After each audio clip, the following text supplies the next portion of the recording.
Welcome to today's show. My name is Jesse Malin, and I help you make your best relationship.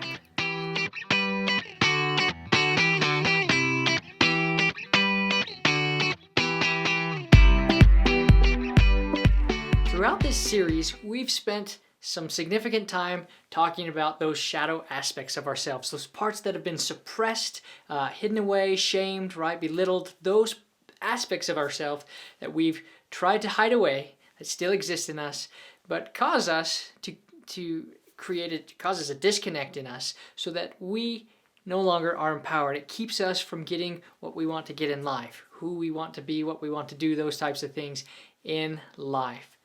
And so today, a part of the shadow aspect that I want to talk about, this is the second to the last video. We will do one more shadow aspect video before we start going into other videos on how to make your best relationship. But today's video is specifically going to be about addiction and how addiction is blinding you from seeing what is really important in your life. Whatever meaning you want to give to that. For me, well, I'll share some examples throughout this video.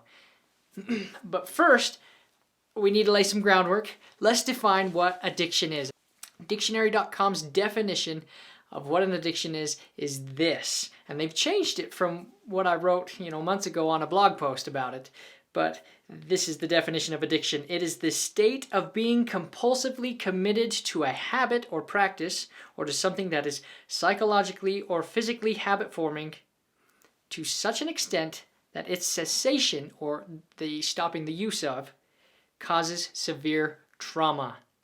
Now, previously it used to say it was the state of being enslaved to a habit or practice, and they've changed it to compulsively committed, and that's pretty much the same thing. That is an addiction. And now when most people think of addiction, they usually think of like drugs or alcohol or pornography addictions, but we're going to kind of push those aside. Yes, those are important. Those need to be addressed. But the addictions I specifically want to talk about today are the addictions that you have within yourself. You are addicted to yourself. You're addicted to your lifestyle. You're addicted to your emotional set point. You're addicted to your thought patterns. Let me give you some examples of that. Take a person who was brought up being a people pleaser, right? They got out of line, they got spankings, or they got belittled, or they got coerced and manipulated into behaving appropriately, right? And so they grew up being a people pleaser. That's the nice guy or the nice girl right? And they've been living their life. They've been learning some of this stuff that we've been talking about with the shadow aspects in the past few YouTube videos. If you haven't watched those, I'll put a little link up here so that you can click on the playlist and watch them from the beginning. Very helpful, very good information that will help you heal those aspects of yourself. So this person, they've learned these things, and they now want to make changes. They decide to stand up for themselves. They decide to not worry about what other people think. They decide to start living in the way that they desire to live. Well, because they're addicted to themselves, they are quickly going to find how uncomfortable it is making this change, such as, your brain makes chemicals and tells your body how to feel, right? That's how emotions work. Those hormones, those signal chemicals get throughout the whole body and tell you how to vibrate, how to feel. And when you stop producing those, your body sends a message back up to your brain saying, oh my gosh, we're low on these chemicals, we need it again. And so it's going to try and give you negative thoughts saying, no, you really are worthless. No, you really should be a people pleaser. Like, it's sinful not being a people pleaser. You need to be nice. Those type of thoughts, whether it's degradation thoughts or thoughts that you're unworthy or thoughts that it's sinful, those type of things are going to start happening. That's going to start creating discomfort in this individual's life. And to top it all off, because this person is starting to do what they want to do, people in their immediate circle of influence, whether that's family or whether that's work life or wherever they're going and are around people, they're going to start noticing the changes and the differences, and tension is going to build up. And if this person has been conditioned to move towards pleasure, they've been conditioned to think that being a people pleaser is pleasurable versus getting in trouble being unpleasurable or painful, right? We want to move away from that, so we're going to please everyone. When you start thinking of tension, that conditioning is saying, hey, this is uncomfortable. this is painful, I should not do this, right? Those thoughts are going to come up. That's just a sign that you're addicted. You're addicted to your old habits and ways of being and living. That is addiction. Let me give you another example.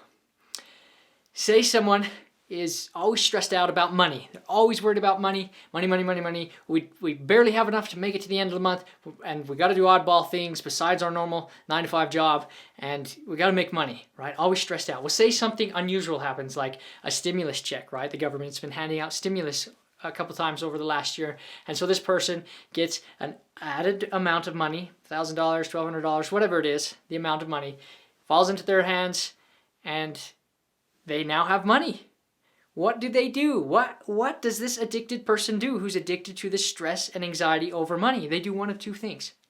Option A, they go out and they spend it on something they want or feel like they need or whatnot. They spend it and then they don't have it and they're right back to square one being stressed out and anxious about money. Or they take option 2, and that is they save the money and they then go back to stressing out about money or find something else to stress out about.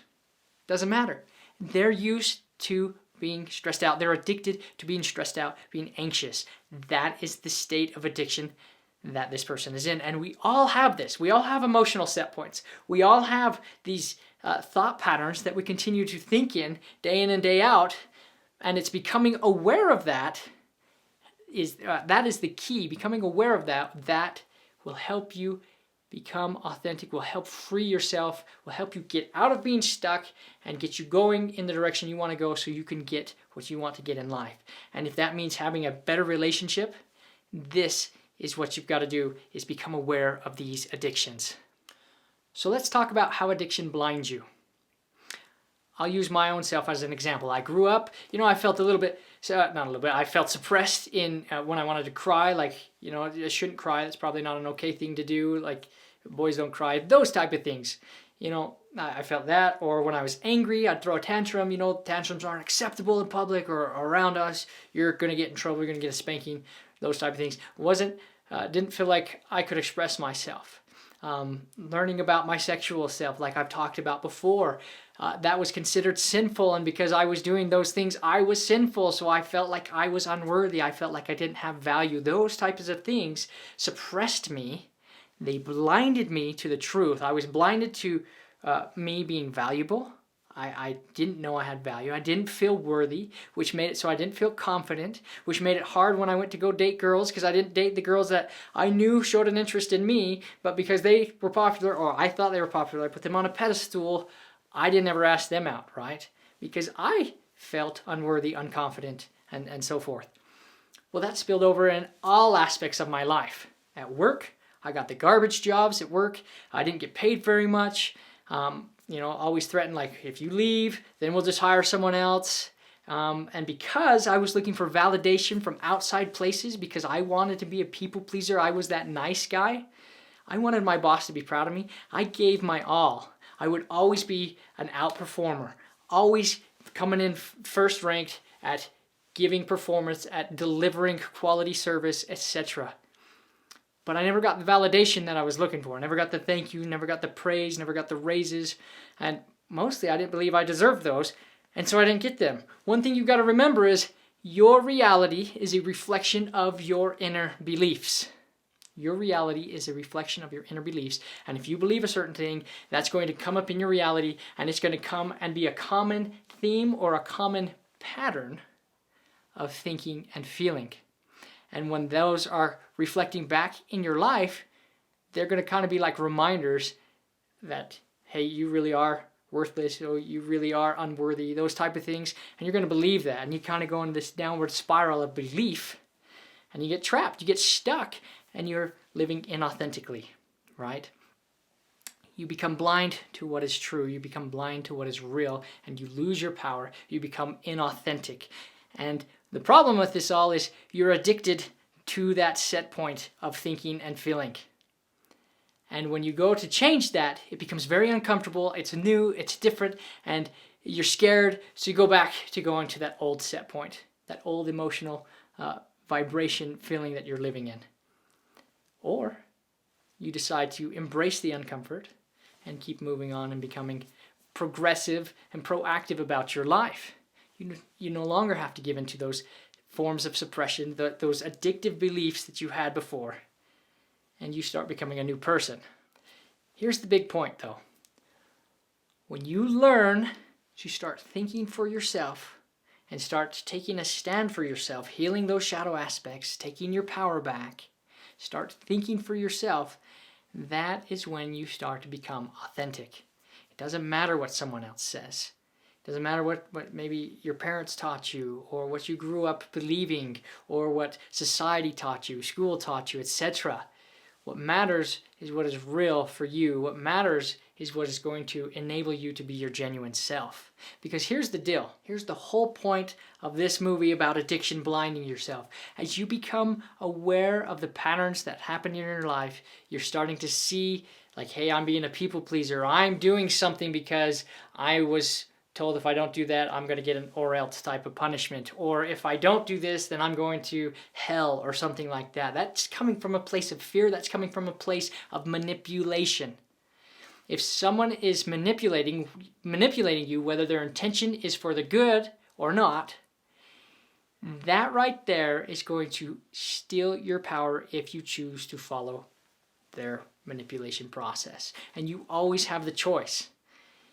Most people generally go along with it because it's a lot easier, because it's less painful in the moment to follow whatever so-and-so is saying to do or else, right? As children, a lot of children were brought up that way. And that doesn't necessarily make it right, but if you allow yourself to give into manipulation in whatever form, you are stripping yourself of your power. You are living inauthentically, and you are creating a divide or a void within yourself, and you are now living as a lesser version of yourself, which is going to affect all aspects of your life, and which are going to create the addictions of the thinking patterns and emotional set points that you are living in right now. But if you decide to become aware of those patterns, aware of everyone in your life, everything in your life, whether it's a person or an organization, that's when you will start to see the patterns showing up in your life that are binding you down. And ultimately, they're there really to teach you lessons in life. And when you become aware, you can learn the lesson and you can make the changes to bring back your power. And when you bring back your power, you start living authentically. And that enables you right there to make your best relationship. That enables you to get what you want in life. That enables you to live fulfilled, happy, find meaning.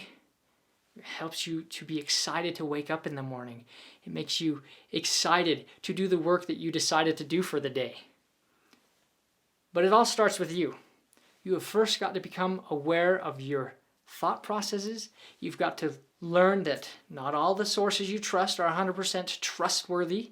And if anyone is coming from a place of manipulation, just be aware if you're addicted to that. If you're addicted to giving into that manipulation, become aware of that so that you can then unbind yourself from that, get yourself unstuck or free so that you can become authentic and live as your real self again.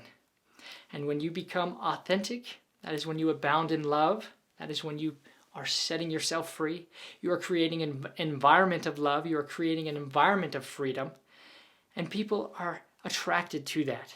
And when you are building that in your relationship, that makes it all the more easy to love and find meaning again in your relationship. That makes it all the more able to have a fulfilling relationship that you're excited about again. But you first have to become aware. And to end this, I want to remind you of the 5 things that you can do to take back your power and to be authentic again. The first one is to learn about your shadow.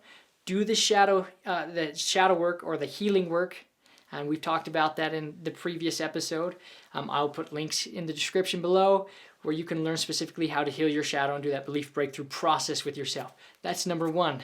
Number 2, get in touch with your emotions. Allow yourself to feel again. Allow yourself to express those emotions again. You have them for multiple reasons that are important, and they should not be suppressed. If anything, they should be directed to better you and better your world. Number 3, learn to stop being a people pleaser. Learn that pleasing others really just hurts you. That's all it does. It strips you of your power. It causes you to do things from a place of fear instead of doing things from a place of love. And if you're doing things from a place of fear, that is you being manipulated and possibly you manipulating others because you're looking for validation from outside sources, right? If you're coming from a place of love, you are empowered, you are enabled, you are able to create the life and relationship that you want to have. Number 4, learn to set boundaries. Learn to say no. Stick to it. Learn to be okay with tension. Those types of things. That is an important part of creating and making your best relationship. And number 5, this one's probably the most important, and all of these kind of gear you towards this, but it's to start living in your purpose. Whatever that purpose is. If you don't know what it is, start living and looking around, start experimenting, try to find what ignites you and excites you. Those things. Start living in your purpose and set yourself free. So enable yourself. Do the work. Become aware of the addictions that you have. Learn that you don't have to stay stuck there. Recognize the patterns that you see in society, the things that are being reflected back to you of your inner beliefs that are showing up in your reality. Learn those things. Set yourself free by becoming aware and making changes. And you will be enabled to make your best relationship. And with that, I hope you do make your best relationship. We have one more video left in this series that will be coming out here really shortly. And with that, I bid you adieu. Much love, and I'll see you next time.